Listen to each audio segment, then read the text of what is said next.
Hello and welcome to the Will Leitch Show. I am the aforementioned Will Leitch, and I thank you for spending part of your day with me. Today's show is about this show. This is the final show of our second season.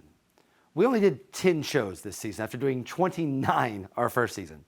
29 was probably too many shows, though to be fair, I think Anthony Scaramucci counted as -5. We'll be back for season 3, hoping, but I want to take a moment to wrap up season 2. We had 2 different sets in season 2, neither of which had a desk. We had a desk in season 1. I miss my desk. No one else here misses my desk, but I miss my desk. Someday I'm going to pull a George Lucas and digitally insert a desk in all of the old episodes.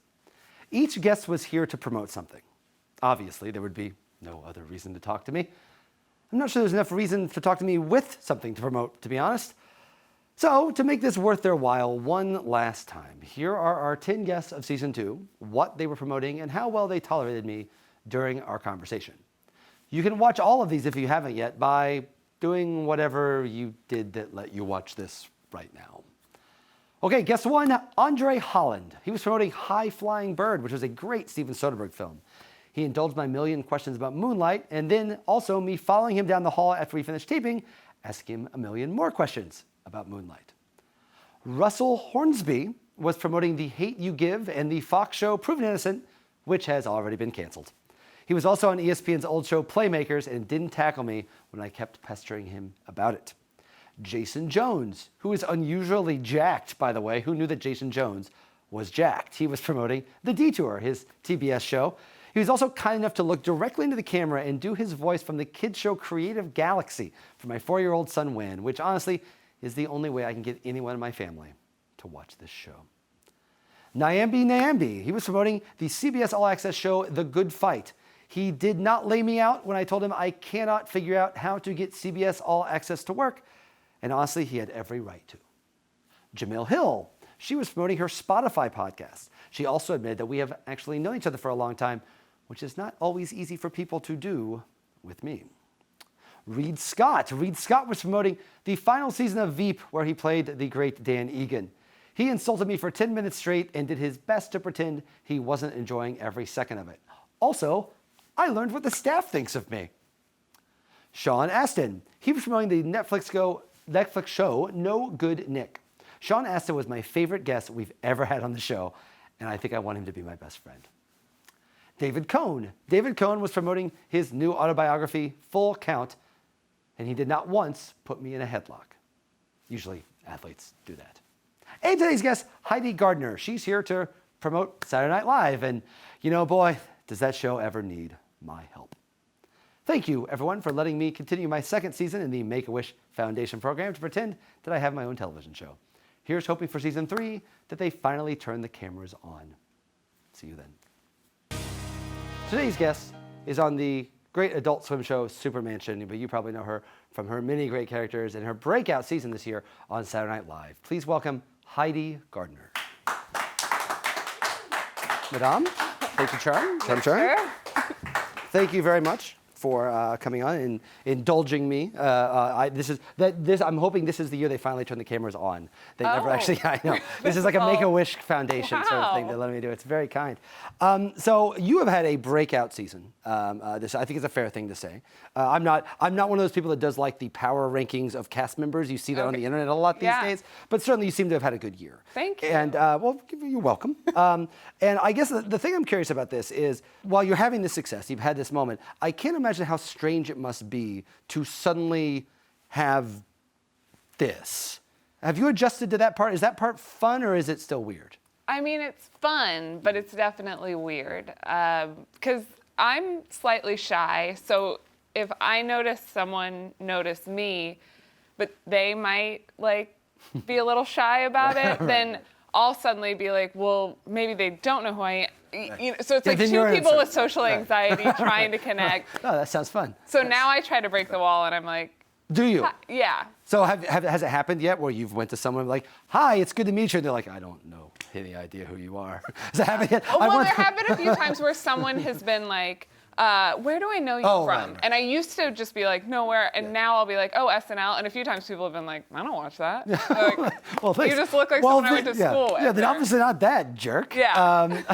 But it does seem strange because, I mean, and I wonder about it too, because like, you've been a performer for a while, but like television is different and fame is different. Like this show is like watched by no one. Again, they don't even turn the cameras on, but there is something about like having cameras pointed at you for an extended period of time. Right. But television in particular, and Saturday Night Live in particular, is that like, does your family like it, or are they still just in the we're proud, or is it getting strange in that regard? I mean, my mom has straight out said, like, just like, oh yeah, I brag now. Oh, yeah. And I'm like, oh, okay, Mom. What were you gross. doing the last 10 years, by the way?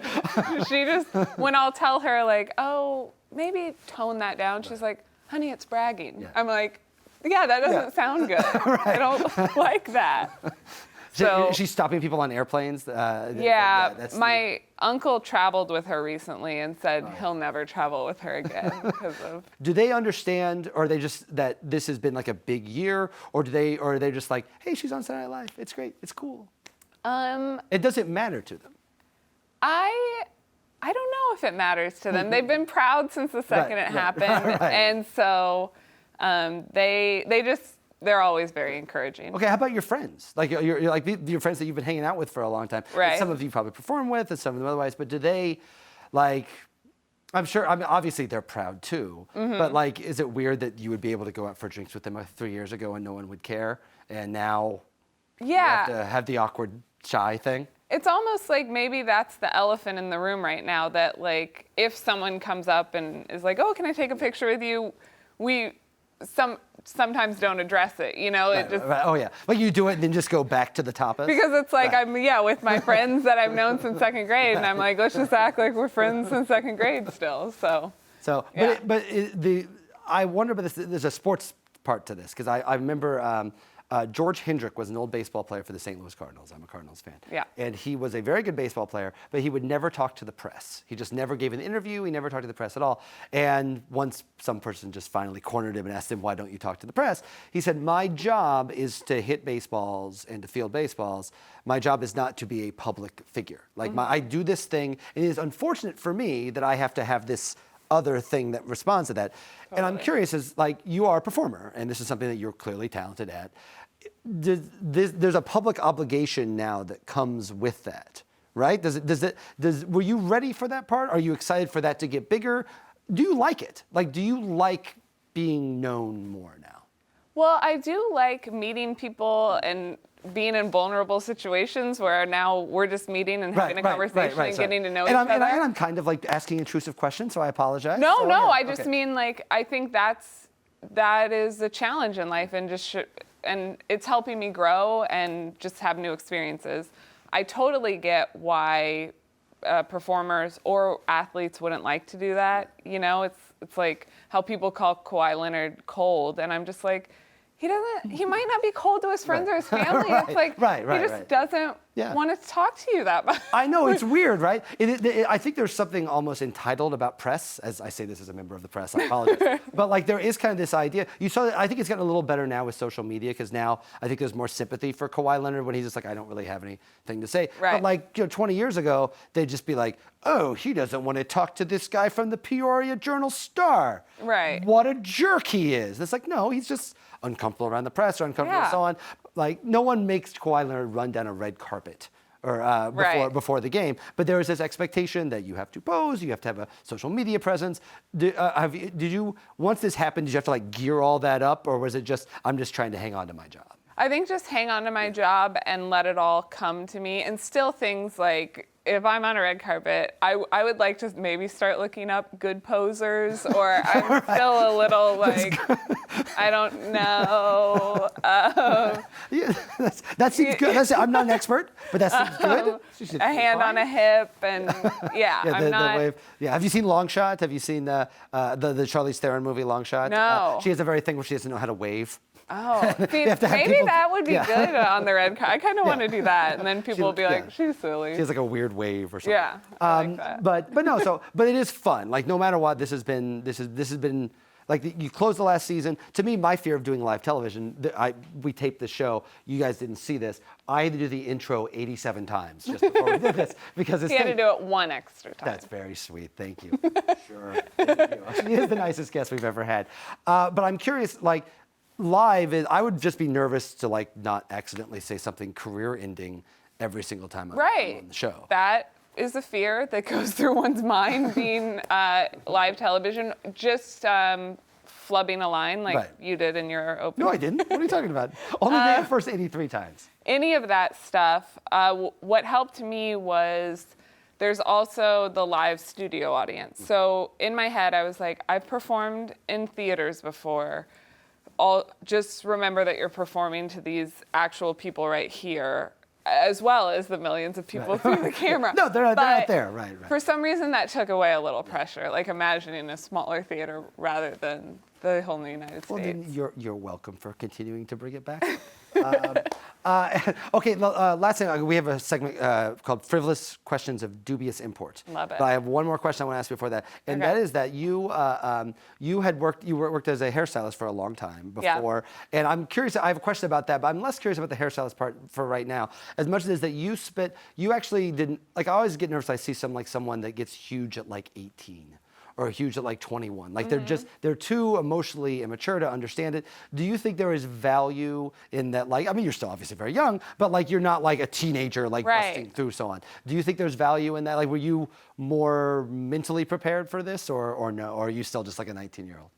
No, I think I was more mentally prepared. I think just if I think about myself at 19, there were so many crazy decisions, even crazy decisions I make as an adult. But I'm sure I would have been more insane.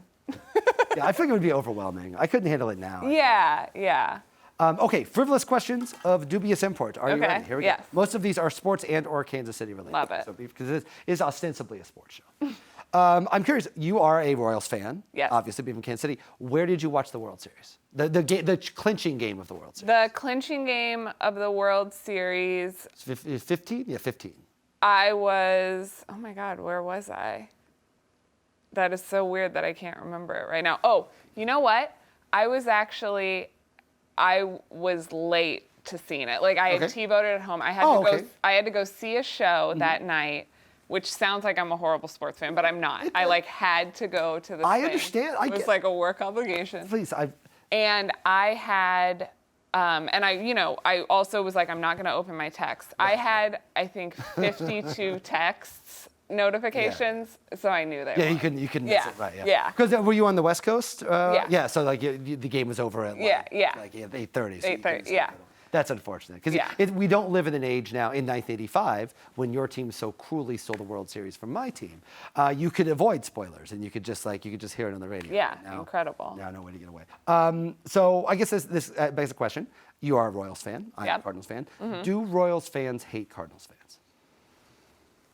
Not me specifically. Obviously, you don't hate me. I wouldn't say hate, but I feel like it's bred in our blood that we're just not supposed to like St. Louis. Not even just the Cardinals, just the city. The city, okay, understood. I feel like even before I went to St. Louis, like as a 6-year-old, I was like, ugh. But then if someone would have been, as I got older, would have been like, why don't you like St. Louis? I wouldn't have had a response. And then I went to St. Louis and I was like, okay, great city, beautiful.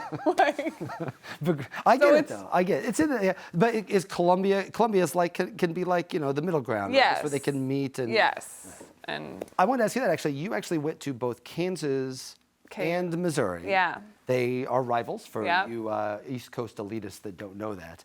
Is that a problem? It's weird that you like to go to both these rivals, like going to Duke in North Carolina, right? So on. Like they really do hate each other. Is it okay? Like, are there friends of yours that you knew from Kansas that can't believe you betrayed them going Missouri or vice versa? Well, I went to KU first, which is weird because I'm from Kansas City, Missouri side. So I do have to always go Missouri first. So I have to be a Tigers fan first. Okay. But you're so close that the Jayhawks are Really good. Yeah. That helps. So That helps. I understand. Yeah. Okay, it does fair help. enough. How did you, speaking of Kansas City sports teams, how did you handle the AFC Championship game last year? That got dark for you. I want to tell you that the last time we were in the AFC Championship, I think I was 8 or 9. It was when Joe Montana was our quarterback. Yes. I distinctly remember watching on my bedroom TV with a friend. We were like jumping on the bed. We were so nervous. But there was a certain point towards the end where I had to leave the room and like get into the fetal position. Yes, and this was a yes. 9-year-old. Yes. I mentally prepared myself before this next game. I went to like a cool friend's place in Brooklyn. They were playing it on a projector. There were people I didn't know there. Cut to, I'm on the floor in the fetal position in the other room. Like, it's like the PTSD, the trauma comes back. It was so intense. And I just love the Chiefs so much. And I'm so proud of them, but that was so hard. Because you've totally, you insulated yourself. You're like, I'm going to have to perform like a non-9-year-old. Yeah. I'm going to have to be an adult here. But And it you just all couldn't comes, do it. your inner child comes back. Oh, my gosh. I couldn't watch. And then going into overtime, it just went on, and it was incredible. Well, at least they lost to a likable team that had never had the opportunity to. Exactly. You're a big NBA fan. Who are you rooting for in the NBA Finals? I don't know when you're watching this, America or Mom, but this is the day before, 2 days before the NBA Finals start. So do you know who you're rooting for yet? Well, speaking of teams that are super likable and have never had the opportunity, and Yes, understand. the Warriors, I am all in on Toronto. Okay, I am good. giving all my love, all my support. I appreciate the Warriors. I think they're incredible. Yeah, they're not Patriots hateable. No. I feel like the Patriots are really hateable. The Warriors are I'm kind of tired of them. I'm tired of Right, them. right. I just need to shake it up. Understand. The Warriors are too good. Yeah, I get it. We just have to Right. break them up so that things can be even again. Okay, fair enough. This is my hairstylist question. Okay. I've been wanting this. I really don't know the answer to this question. I need someone who is not currently cutting my hair to answer this question honestly for me. Okay. Do they want me to talk or do they not want me to talk? I don't know. Oh my gosh. I don't know. I don't know the answer. I want to talk because I have the same person and she's very nice and I talk for a while, but then I don't know if I'm supposed to. Right. I think we both feel that way because, and maybe it's kind of a Midwesterner thing too. Right. So it's because I'm not going there and be like, blah, blah, a million things. It's not Steel Right. Magnolias, right? Right. I'm not in there telling the story of my day. I don't want to bother her, but I also don't want to be rude. Yes. So I think what I would do, especially when it was a male client. Okay. Usually women like to talk, so, but when it was a male client, I would maybe start the conversation. And if he didn't want to really continue it, I'd be like, cool, neither of us are talking. That's great. Fine. We're fine with both it. mentally relaxed. We don't. So. But what would be your preference as someone that now, because that you're doing what I'm trying to do, which is try to let the other person lead Right. and have them and do what they want to do. But what if I don't? I feel like I also don't want to. Right? It's hard. It's hard because I maybe they want to talk and maybe they think I'm being rude, or maybe they don't want to have me talk at all, and then I'm talking too much. So would you personally, now that you're here, because you're not doing it anymore, now you can be honest. Okay. Would you have rather just cut the hair, or would you have rather talk the whole time? I think the people pleaser in me would have rather talked the whole Okay, time. fair It enough. would have. I feel like we're both on the same page. Okay. We would just feel better if we're we pleased the other person. Even though we secretly may have neither one of us wanted to talk, we would have both acted we are true Midwesterners in every sense of the term. Wow, it's funny. I'm a little worried that she doesn't actually want to talk to me right now at all, but just feels like obliged. And You'll never know. I'll never know. You'll never know. Never know. Okay, final question, and I ask this question of every guest at the end of every show. Okay. And this is our final show of season 2, so beware accordingly. That this is I'm gonna have to sit on this answer for a while. So, I look around the world and it seems scary sometimes. Things can be well in some regards, but then I look around and I get worried sometimes. Heidi Gardner, are we going to be okay? Are we all going to be okay? If we're going to make it through all this tumultuous time, are we going to be okay? I think so. Okay. I've noticed recently so many just random acts of kindness and human connection with people that I've just passed by. Like, I'm noticing like so much openness and change and an awareness in people wanting to change and growth and coming together that I have a really good feeling. And I think the more vulnerable we stay and open up to each other and help each other out, that, yeah, we got this. That was beautiful. I have my Colbert asking Keanu Reeves what happened after we die question. I mean, That it was would have like been the perfect cooler answer. if I could have made it more succinct. No, you please. It was like because Keanu, I mean, but- honestly, I maybe we'll just close the season on this. But there is something about the idea of I look around, everyone just seems angry all the time. But then I walk down the street and just like those little moments, like, hey, someone just held the door open for me for like a second longer. They didn't really like it didn't require any effort, but they could have just walked through. I would never see that person again the rest of their life. It would have cost them nothing at all. But there's still kind of this general unspoken, you know, we're just not going to be assholes. Yeah. That I see in the world that I see in my day-to-day life that I sometimes miss in the larger world. Yes. So that's good. I think that's the good. There we go. Okay. Great. Well, I know that she's only talking to me to be nice, but Yeah, nevertheless, that's it. Thank you, Heidi Gardner, for coming on the show Thank with you me. for By all having me. means, watch. In all honesty, I'm fairly certain that in like 10 years of all the people who look back and come in the show, they're gonna be like, "Wow, you had Heidi Gardner? How did you get her?" I was like, "Oh, that's back before the 6th Oscar." So thank you very much for coming. Okay, 5. I didn't mean to butter you up that much. Thank you. By all means, thank you for watching the Will Leitch Show this season. We'll be back, I believe, in September, I hope, for season 3. Otherwise, find us on SITV, Amazon channels, and wherever your Will Leitches are sold. Heidi Gardner, bye.